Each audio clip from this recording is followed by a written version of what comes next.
Hello. അപ്പോൾ നമ്മൾ തങ്കാശി കുറച്ച് തീപ്പത്തി കോഴി ഉണ്ടാക്കാനുള്ള തങ്കാശി കൊടുത്തേക്കണം. ഒരു 10 ടണ്ണാണ്. അപ്പം മട്ടി മുറിച്ച് കൊടുന്ന് മരം റെഡിയായിട്ട് ഇങ്ങനെ മുറിച്ചിട്ട് നോക്കാം. ഒക്കെ കഷ്ണാക്കി അത് തൊലി കളയണം. അതേമാതിരി കുറച്ച് ബംഗാളികൾ വെച്ചിട്ട് തൊലി കളഞ്ഞിട്ടൊക്കെ റെഡി ചെയ്യണ്ട. നല്ല പീസ് ഇനി ഇത് ഷീറ്റാക്കി എടുക്കണം.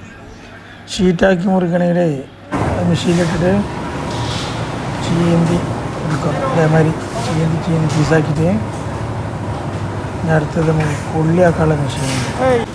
കട്ടിങ് ചെറിയ കട്ടാക്കിയതിന് ശേഷം ഇതേമാതിരി കച്ചറ വേറെ, നല്ല ഫ്രഷ് കൊള്ളി വേറെ. നമ്മളെ ഒട്ടകം തീപ്പെട്ടി, തത്തമ്മ തീപ്പെട്ടിയൊക്കെ ഉണ്ടായിരുന്നില്ല പഴയ കാലത്ത്. ഇത് പിന്നെ തങ്കാശിക്ക് കയറ്റി അയച്ചിട്ട് വേണം അവിടുന്ന് മരുന്ന് വെച്ചിട്ട് തിരിച്ച് അവിടെ ഇവിടെയൊക്കെ പോകും. അതിന്മേൽ കൊള്ളി തൊപ്പി ഉണ്ടാക്കിയിട്ട് വേണം അതേമാതിരി ഇങ്ങനെ ചാക്ക. ഇതിന് ഉണക്കാണ്ട് കേട്ടോ, ചൗലിട്ടിട്ട് ഇതൊരു പഴയ നമ്മളെ കൊപ്പരൊക്കെ ചൂടാക്കൂല എന്നമാതിരി ഇതാ ഇതിനുള്ളിട്ട് നല്ല ചൂടാക്കും.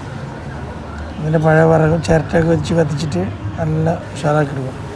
അപ്പോൾ ഓക്കെ, നമുക്ക് തങ്കാശി കാണാം.